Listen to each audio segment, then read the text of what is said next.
পোশাক, লুঙ্গি অথবা পাজামা অথবা আপনার কি বলে প্যান্ট যারা পরিধান করে, ওই ব্যক্তিরা টাকলু গিরার নিচে যারা পরিধান করে, ওই ব্যক্তিদের গুনাহকে মাফ করবেন না কে?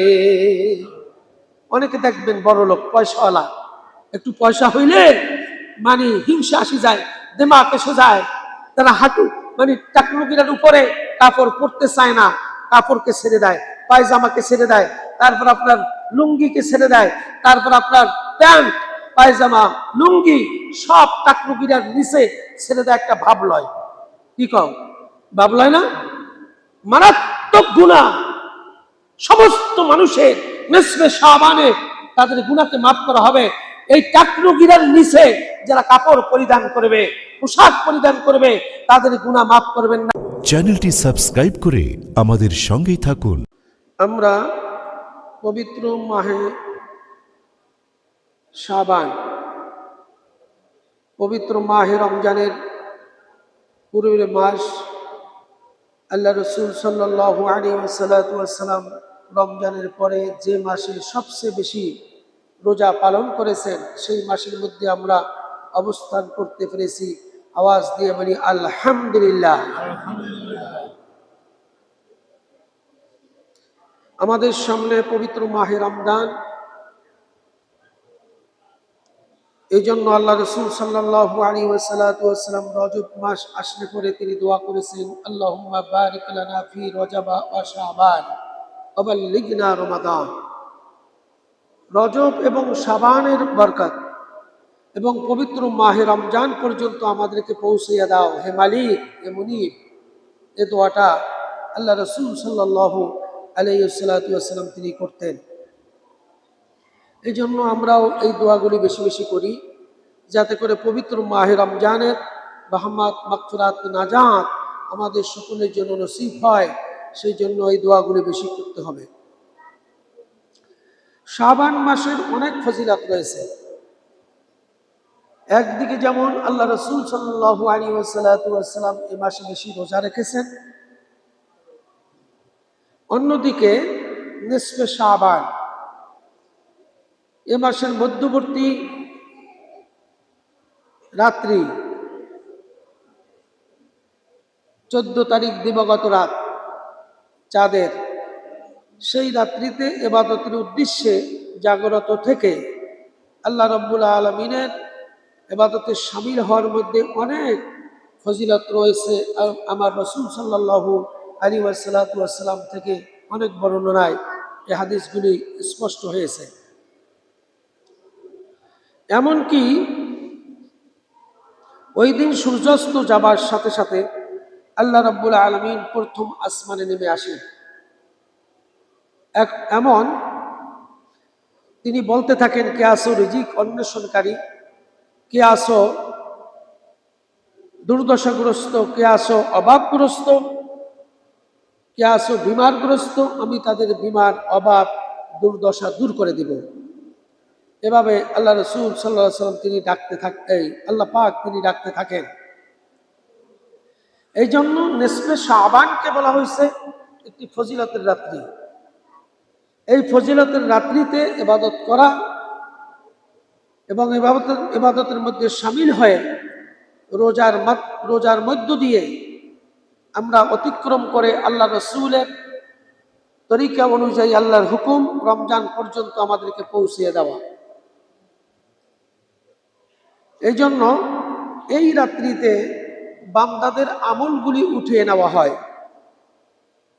কোন কোন হাদিসের বর্ণনায় এসেছে লাইলাতুল কদর, রমজান মাসের 27-এ বেজর রাত্রিগুলি, 20 তারিখের পরে যে বেজর রাত্রিগুলি আছে, যে কোনো একটি রাত, সেটি হচ্ছে কদরের রাত্রি। ওই রাত্রিতে তার বান্দাদেরকে আল্লাহ রাব্বুল আলামিন তিনি মাফ করে দেন এবং তাদের তকদিরের ফয়সালা 1 বছরের জন্য আল্লাহ পাক নির্ধারণ করে দেন। এর পূর্ব অবস্থায় মাহে শাবান, নিসফে শাবান, পবিত্র মাহে শাবানের 14 তারিখ দিবাগত রাত্রি, যে রাত্রিটা ওই রাত্রিতে বান্দার সমস্ত আমলগুলি আল্লাহ পাকের দরবারে উঠানো হয় এবং লাইলাতুল কদরের মধ্যে সেটা ফয়সালা করে দেওয়া হয়। সুতরাং এই নিসফে শাবানের বিশাল একটা ফজিলত রয়েছে। এই শাবানের মধ্যে আমাদেরকে ইবাদতের মধ্যে শামিল থেকে নিজেদেরকে আল্লাহ এবং আল্লাহ রসুলের হুকুম মাফিক জীবনটাকে পরিচালনা করার মধ্য দিয়ে আমরা যেন ইবাদতের মধ্যে অবস্থান করতে পারি। আওয়াজ দিয়ে বলি আমিন। রাসূল খোদা সাল্লাল্লাহু আলাইহি ওয়াসাল্লাম তিনি বর্ণনা করেন, قال النبي صلى الله عليه وسلم إذا كانت ليلة النصف من شعبان قوموا ليلها وصوموا يومها فإن الله تعالى ينزل فيها لغروب الشمس إلى السماء الدنيا فيقول إلا من مستغفر له ألا مسترزقه ألا إلا مبتلى فهو عفي ألا كذا حتى يطلع الفجر। আমার রাসূল সাল্লাল্লাহু আলাইহি ওয়াসাল্লাম বলেন, শাবান মাসের মধ্য রাত্রিতে অর্থাৎ নিসফে শাবানে তোমরা আল্লাহ তাআলার ইবাদতের মধ্যে দাঁড়াও এবং দিনে রোজা রাখো এবং রাত্রিতে তোমরা ইবাদতের মধ্যে শামিল হও। কেননা ওই দিন সূর্যাস্ত যাবার সাথে সাথে আল্লাহ রাব্বুল আলামিন প্রথম আসমানে এসে অবস্থান করে এবং তিনি বলতে থাকেন, কে আসো ক্ষমা প্রার্থনাকারী, আমি তাকে ক্ষমা করে দেব। ইল্লা মান মুস্তাগফির লাহ, কে আসো ক্ষমা প্রার্থনাকারী, আলা মুস্তাগফির লাহ, আমি তার গুনাহকে আমি মাফ করে দেব। বলি না সুবহানাল্লাহ। এরপর বলেন আলা মুস্তারজিকুহু, কে আছো তোমরা রিজিক অন্বেষণকারী, আমি তার রিজিকের ব্যবস্থা সুব্যবস্থা করে দেব। ইল্লা মুবতালা ফাওয়াফি, এরপরে আল্লাহর রাসূল সাল্লাল্লাহু আলাইহি ওয়াসাল্লাম তিনি বললেন যে কে আছো তোমরা দুর্দশাগ্রস্ত, তাদের সমস্ত দুর্দশাকে আমি দূর করে দেব। বলি না সুবহানাল্লাহ। আলা কাদা হাত্তা ইয়াতলু আল ফাজরি, এভাবে সূর্যাস্ত শুরু থেকে ফজর পর্যন্ত আল্লাহ রাব্বুল আলামিন আসমানের প্রথম স্থানে এসে বান্দাদের উদ্দেশ্যে এই কথাগুলি বলতে থাকে ফজর পর্যন্ত। বলি না সুবহানাল্লাহ। সুতরাং সে রাত্রিটা হচ্ছে নিসফে শাবান, 14 তারিখ দিবাগত রাত্রি মাহে শাবান, লাইলাতুল বরাত যেটাকে বলা হয়। এই লাইলাতুল বরাতের মধ্যে যেটাকে বলা হয় শবে বরাত, অর্থাৎ এই বরাতের রাত্রিতে আল্লাহ রাব্বুল আলামিন তার বান্দাদের জন্য এভাবে ডাকতে থাকেন। সুতরাং আমাদের অনেকের অনেক কিছু প্রয়োজন রয়েছে, অনেক মানুষের রিজিকের প্রয়োজন রয়েছে। ওই রাত্রিতে আল্লাহ রাব্বুল আলামিনের দরবারে আমরা রিজিকের জন্য প্রার্থনা করব ইনশাআল্লাহ, ঠিক কি না? অনেকের আমাদের মাঝে অনেক দুর্দশাগ্রস্ত রয়েছি, আমরা যারা দুর্দশার মধ্যে পড়ে আছি, ওই রাত্রিতে আল্লাহ পাকের ইবাদতের মধ্যে শামিল হয়ে আল্লাহ রাব্বুল আলামিনের দরবারে আমরা প্রার্থনা করব, আমাদের দুর্দশা মালিক তুমি দূর করে দাও। আল্লাহ রাব্বুল আলামিন ওয়াদা করেছেন তিনি প্রথম আসমানে এসে ওই দুর্দশাগ্রস্ত লোকদের সমস্ত দুর্দশাকে দূর করে দিবেন।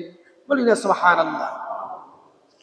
শুধু তাই না, তিনি ডাকতে থাকেন কে আসো বিমারগ্রস্ত, অসুস্থ অবস্থায় তোমাদের মাঝে কে আসো, আমি রব্বুল আলামিনের দরবারে অসুস্থতার কথা তুমি বলো, আমি তোমাদেরকে বিমারকে শিফায়ে কুল্লি আজলা কামেলা দিয়ে দিব। অর্থাৎ তোমাদের বিমারকে আমি শিফা করে দিব, বিমার থেকে তোমাদেরকে পরিত্রাণ দিয়ে দিব। এই জন্য নিসফে শাবান লাইলাতুল বরাতের রাত্রিতে ইবাদতের মধ্যে শামিল থেকে আমরা যেন আল্লাহ রাব্বুল আলামিনের দরবারে প্রার্থনা করতে পারি আমাদের যার যা রোগ ব্যাধি বিমার আছে সব কিছু মালিকের দরবারে বলার জন্য, ঠিক কিনা? সব কিছু ওই মালিকের দরবারে বলতে হবে, যেহেতু মালিক বলতেছে কি আসো তোমাদের মাঝে অসুস্থ অবস্থায় আমি তাকে সুস্থতা করে দিব। বলি না সুবহানাল্লাহ। শুধু তাই নয়, আল্লাহ রাব্বুল আলামিন তিনি বলে দেন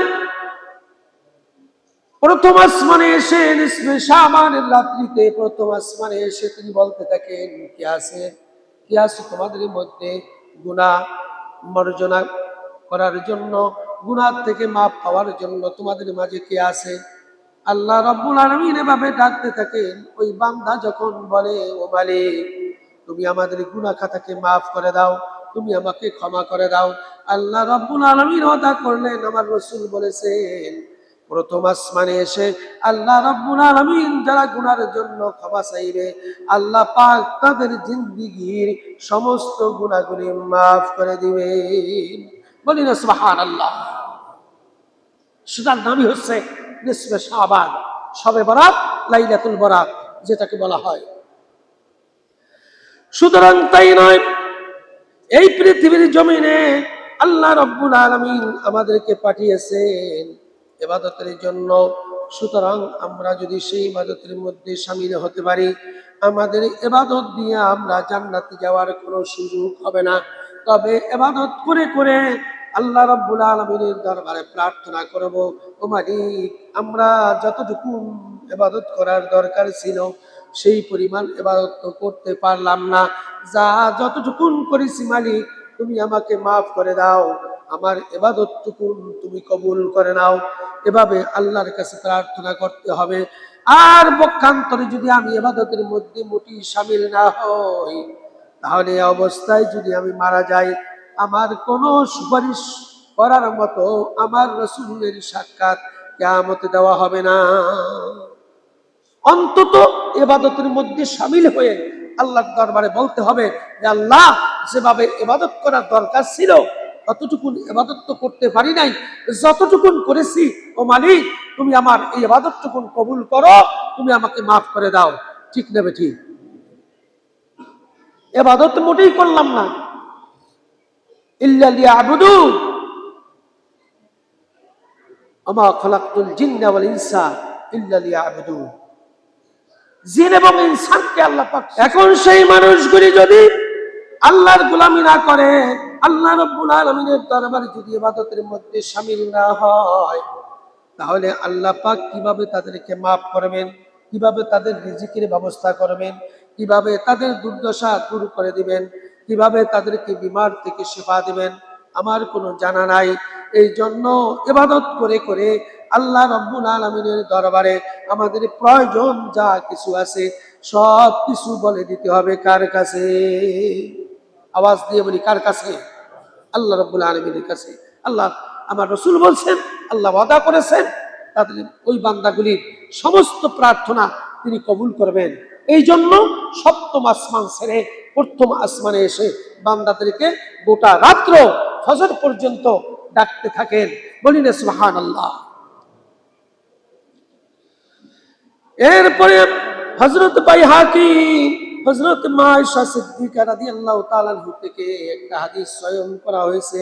রায়াউ বাইহাকি মিন হাদিস আয়েশা রাদিয়াল্লাহু তাআলা আনহা আন্না রাসূলুল্লাহ সাল্লাল্লাহু আলাইহি ওয়াসাল্লাম قال أتاني جبرائيل عليه الصلاة والسلام فقال هذه ليلة النصف من شعبان لله فيها وتقاوما من النار بعد شعوري غنمي قلبي ولا ينظر الله فيها إلى مشركي ولا إلى مساح ولا إلى قاطع الرحم ولا مسبل ولا إلى عاقل والديه ولا إلى مدمن خمر। হযরত আয়েশা সিদ্দিকা রাদিয়াল্লাহু তাআলা আনহা তিনি বর্ণনা করেন রাসূল খুদা সাল্লাল্লাহু আলাইহি ওয়াসাল্লাম তিনি বলেছেন, আমার নিকট হযরত জিবরাইল আলাইহিস সালাতু ওয়াস সালাম আসলেন এবং তিনি বললেন, এটি হচ্ছে মধ্য শাবানের রাত। আল্লাহ তাআলা এ রাত্রে বনু কলব এবং বনু বনু আম, আম, বনু কলব গোত্রের মধ্যে যতগুলি বকরি আছে প্রত্যেকটা বকরির পশমের সমতুল্য তাদের কোন তোমার উম্মতের গুনাহ খাতাকে আমি মাফ করে দিব। বলি না সুবহানাল্লাহ। বনি রবি এবং বনি কলব এই দুইটা গোত্র আছে। এই গোত্রের মধ্যে সবচেয়ে বেশি বকরি চড়ানো হতো, বকরি পুষত, দুম্বা বকরি ছাগল ভেড়া এগুলোকে বেশি তারা লালন পালন করত। আমার রসুল বলছেন, নিসফে শাবান এই রাত্রিতে কোনো বান্দা যদি অর্থাৎ ইবাদতের মধ্যে শামিল হয় এবং তিনি পবিত্র হওয়ার জন্য গোসল করে, প্রতিটা ফোঁটার বিনিময় এই গোত্রের মধ্যে যে ছাগল ছিল, বকরি ছিল, দুম্বা ছিল, এর সমপরিমাণ তাদের গায়ে যে পশম আছে সমপরিমাণ এই পশমের সমতুল্য সব তার আমল নামায় ওই উম্মতের জন্য দেওয়া হবে। বলি না সুবহানাল্লাহ। এই জন্য নিসফে শাবান লাইলাতুল বরাতের ইবাদতের উদ্দেশ্যে পবিত্র হওয়ার জন্য গোসল করবেন, পবিত্র হবেন গোসল করে, আল্লাহ পাক এ সবের অধিকারী করে দিবেন ইনশাআল্লাহ।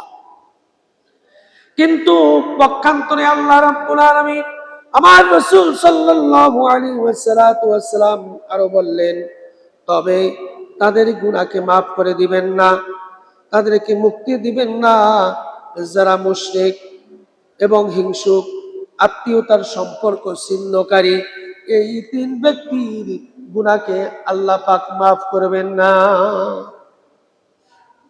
এখানে বলা হয়েছে তিন ব্যক্তি, কোন জায়গায় 5 ব্যক্তি 7 ব্যক্তিও বলা হয়েছে। অর্থাৎ যেখানে বলা হয়েছে যেই ব্যক্তির মধ্যে হিংসা থাকবে, হিংসা বিদ্বেষ, এটা হচ্ছে মারাত্মক অপরাধ। আল্লাহ রসুল সাল্লাল্লাহু আলাইহি ওয়াসাল্লাম বলছেন, হিংসা হচ্ছে আল্লাহ পাকের কুদরতি চাদর। আল্লাহ পাকের কুদরতি জিসম মুবারকের মধ্য থেকে যদি চাদর টেনে ফেলে দেওয়া হয়, ঠিক তেমনি যারা হিংসা করে সে যেন আল্লাহ পাকের কুদরতি চাদর নিয়ে সে টানাটানি শুরু করলো। আওয়াজ দিয়ে বলি নাউজুবিল্লাহ। এই জন্য হিংসা বিদ্বেষ করা যাবে না। এই হিংসা বিদ্বেষ যদি করা হয়, এমন একটা ফজিলতের রাত্রিতেও ওই বান্দাদের গুনাহ মাফ করবেন না কে? আল্লাহ পাক মাফ করবেন না। শুধু তাই নয়, আল্লাহ রাব্বুল আলামিন ওই রাত্রিতে যারা মুশরিক, যারা শিরক করে, ওই রাত্রিতে ইবাদত করার কথা, কিন্তু ওই রাত্রিতে গাড়ি ভাড়া করে করে মাজারে মাজারে দৌড়ায় আর সিজদা দেয়, মাজারে গিয়ে মানুষকে সিজদা দেয়, কবরকে সিজদা দেয়, ওই ব্যক্তিদের গুনাহ মাফ করবেন না কে? আল্লাহ মাসাহিন, এই মাসাহিনদের গুনাহকে আল্লাহ পাক মাফ করবেন না। মাশারিক, এই মুশরিকদের গুনাহ আল্লাহ পাক মাফ করবেন না। আর হিংসা বিদ্বেষকারীদের গুনাহ মাফ করবেন না। বলে দিয়েছেন কে? আমার রসুল সেটি আমাদের মাঝে জানিয়ে দিয়েছেন। এই জন্য মাজারে লেখা আছে সিজদা দেওয়া হারাম, কিন্তু যারা সিজদা দেয় তাদেরকে ওখানে বাধা দেয় না। একটা আশ্চর্য জিনিস আমি দেখলাম। আমি মাইজভান্ডার গিয়েছি, মাইজভান্ডার দেখলাম সেখানে সিজদা দেওয়া হারাম লেখা আছে, কিন্তু সিজদা দিচ্ছে। কিন্তু মাইজভান্ডারের কর্তৃপক্ষ যারা আছে তারা কিন্তু বারণ করে না, মানা করে না, নির্দেশ না তাদেরকে সিজদা দিতে। এরা এভাবে নির্দেশ দেয় না, এটা সিজদা দিও না। নির্দ্বিধায় তাদের সামনে এই সিজদা দেওয়ার সুযোগটা তারা করে দিয়েছে। ওই লেখা শুধু কলমে আর দেয়ালে লেখাটাই সমাপ্ত করে দেওয়া হয়েছে, কিন্তু সবচেয়ে শিরকের আখড়াখানা হিসেবে এই মাজারগুলিকে এক শ্রেণীর মুশরিক আর বেঈমানরা মুসলমানদেরকে টার্গেট করেছে, ঠিক কিনা?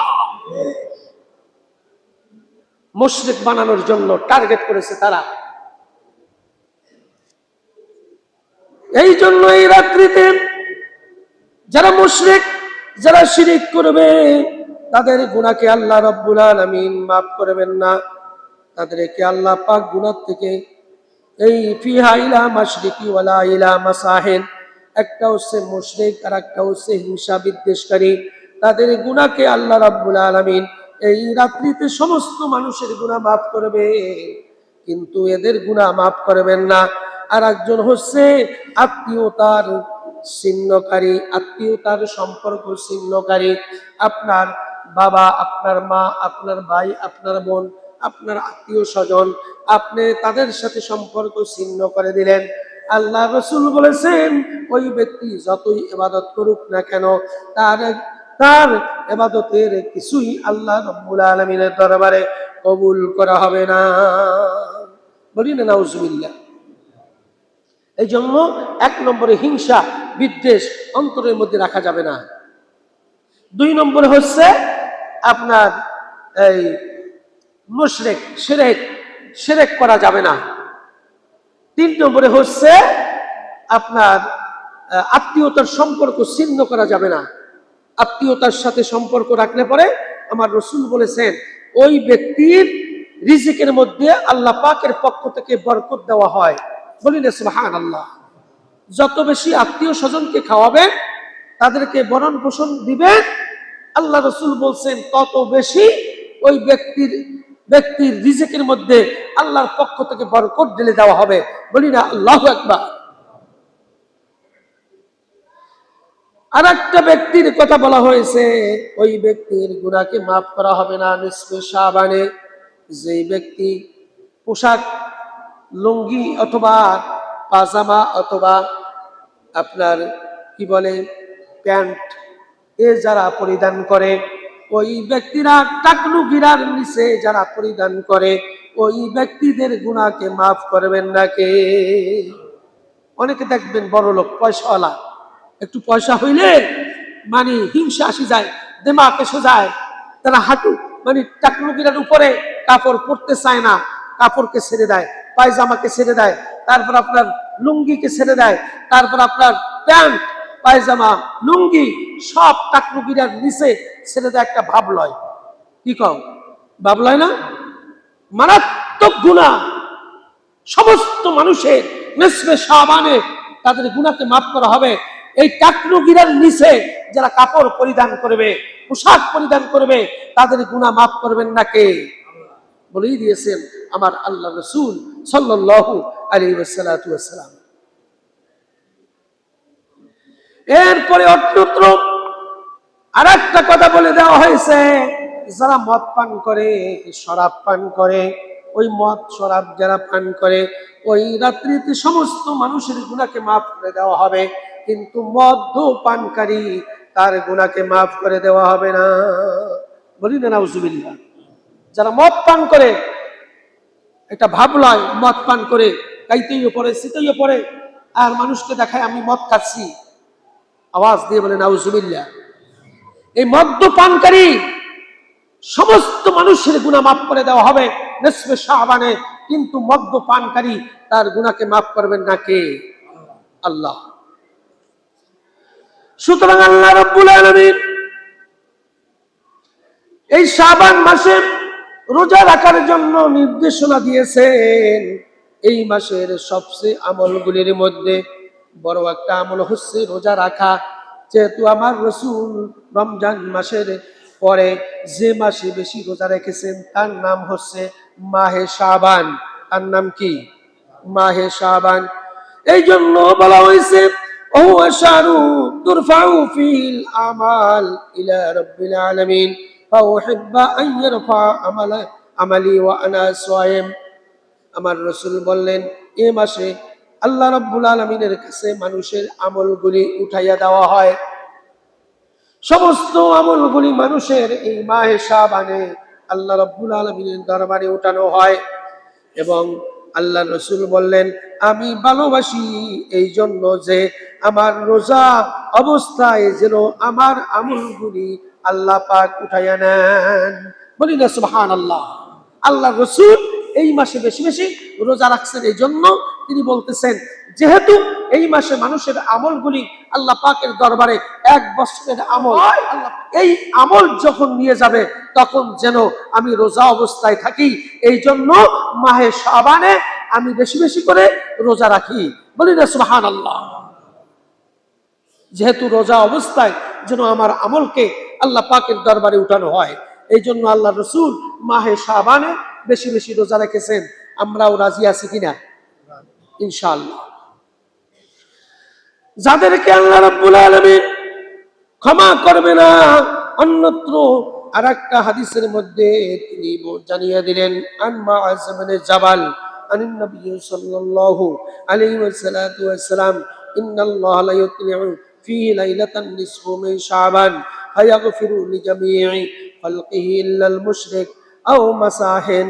অন্যত্র আরেকটা হাদিসের মধ্যেও এভাবে পূর্বের হাদিসের মতো একই কথা তিনি বললেন যে মহান আল্লাহ রাব্বুল আলামিন তিনি শাবানের রাত্রি, নিসফে শাবানের রাত্রিতে তার সৃষ্টির প্রতি তিনি এমন ভাবে দৃষ্টিপাত করেন, এমন ভাবে সুনজর দেন, এবং মুশরিক বিদ্বেষ পোষণকারী ব্যক্তি ছাড়া সকল মানুষকে আল্লাহ রাব্বুল আলামিন ক্ষমা করে দেন।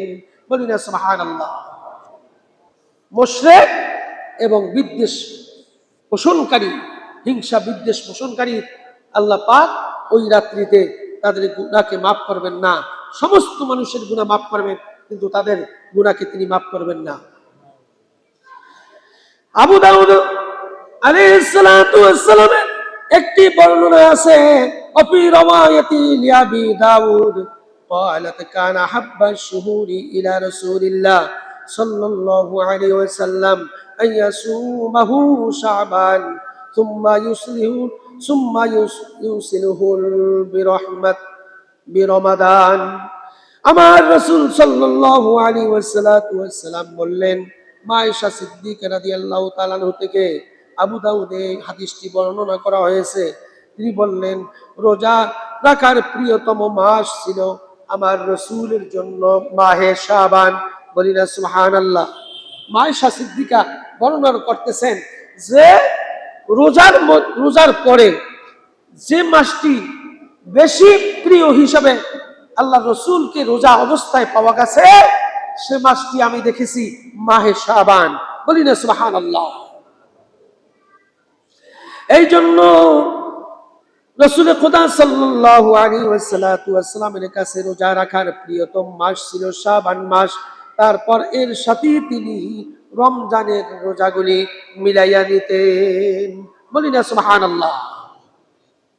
এভাবে তিনি রোজা রাখতেন, রমজানের সাথে মিলিয়ে এই রোজাগুলি তিনি পালন করতেন।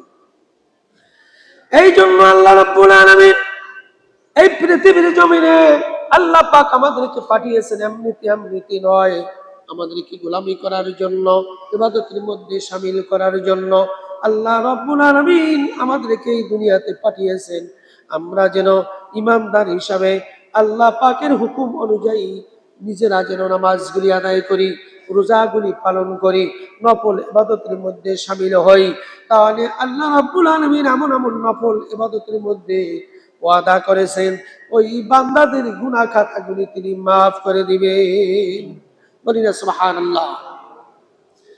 এই জন্য আল্লাহ রাব্বুল আলামিন তিনি বললেন, ওয়াকিমুস সালাতা ওয়া আতুজ যাকাতা ওয়ারফাউ মা'র রাকিন।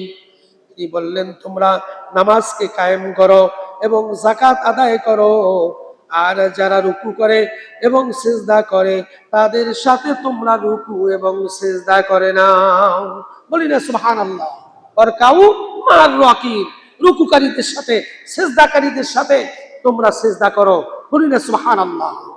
তার মানে হলো নামাজ কায়েম করতে হবে এবং নিজেকেও পড়তে হবে, ঠিক না বেঠিক? এটা হচ্ছে রুকুকারীর সাথে রুকু করা, সিজদাকারীর সাথে সিজদা করা, অর্থাৎ জামাতের সাথে নামাজ আদায় করার কথাই বলা হয়েছে, ওয়ারকাউ মা'র রাকিন, তোমরা জামাতের সাথে নামাজ আদায় করো। এরপর বলা হয়েছে আতুজ যাকাত, যাকাত তোমরা প্রদান করো, যাকাতকে আদায় করো। রাষ্ট্রীয়ভাবে ব্যক্তি, পরিবার, সমাজ রাষ্ট্রীয়ভাবে যাকাত আদায় করা নামাজ যেরকমের ফরজ, তেমনি একটা ফরজ এই যাকাত আদায় করা, ঠিক নেবে ঠিক? এটা যদি না করা হয় ওই দেশের মধ্যে কখনো কোনো বরকত আসবে না।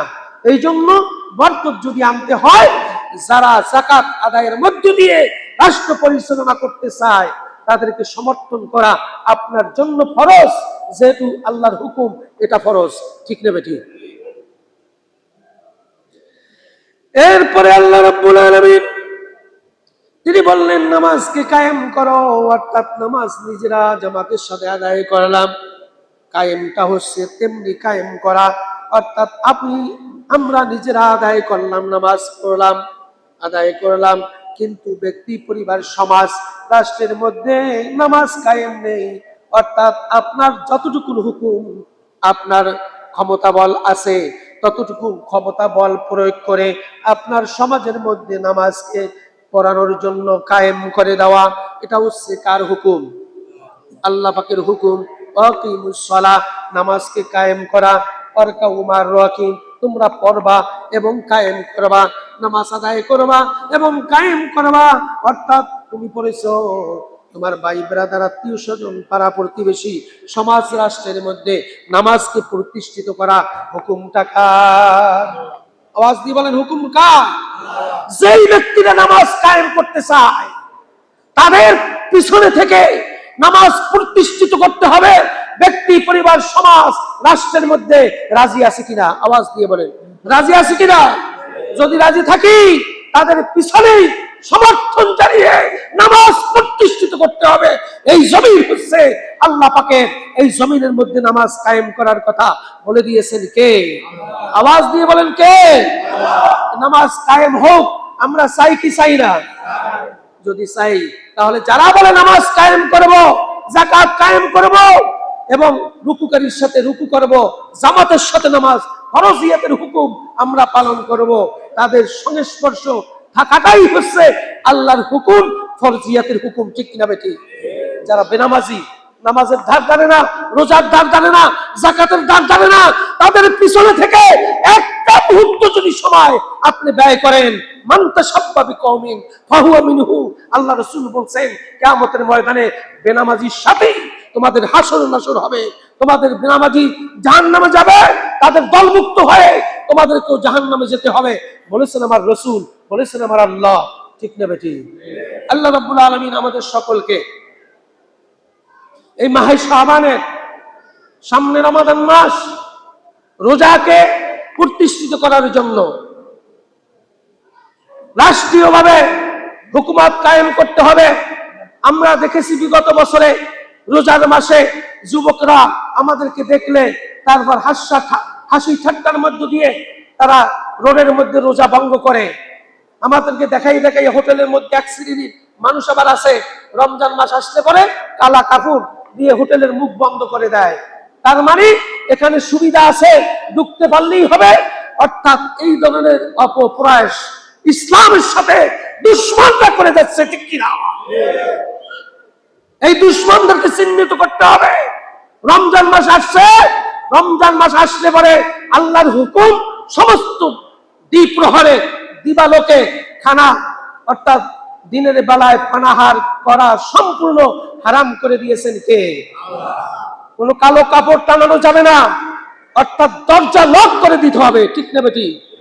যারাই কালো কাপড় টানিয়ে সুযোগ করে কালা কাপড় ছিঁড়ে ফেলতে হবে, দরজাকে লক করে দিতে হবে।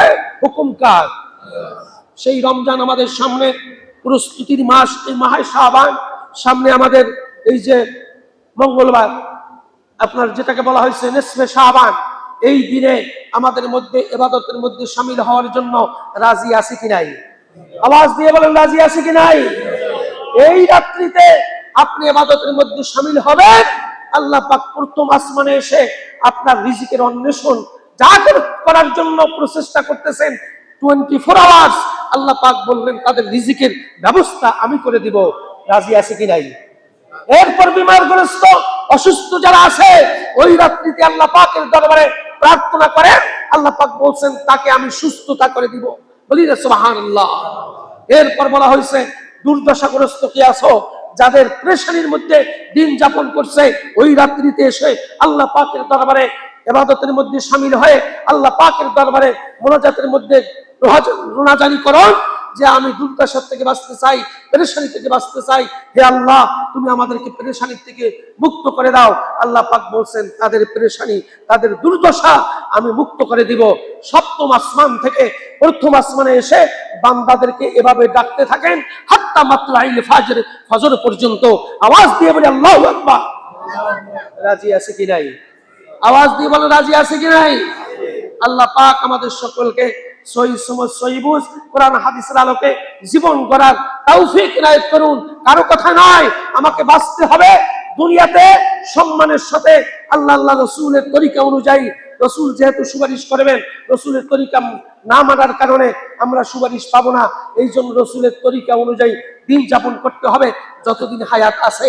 আর আল্লাহর হুকুম মানতে হবে। কিয়ামতের ময়দানে, হাসর নাসরে, মিজানের পাল্লায় আমার সব আমলগুলি যখন উঠানো হবে, আল্লাহর হুকুম মানার কারণে, রসুলের তরিকায় থাকার কারণে আমার মিজানের পাল্লা যেন নেকের পাল্লা ভারী হয়ে যায়। এই জন্য হুকুম মানতে হবে, আমার আল্লাহর তরিকা মানতে হবে, আমার রসুলের। রাজি আছে কি নাই? আওয়াজ দিয়ে বলেন রাজি আছে কি নাই?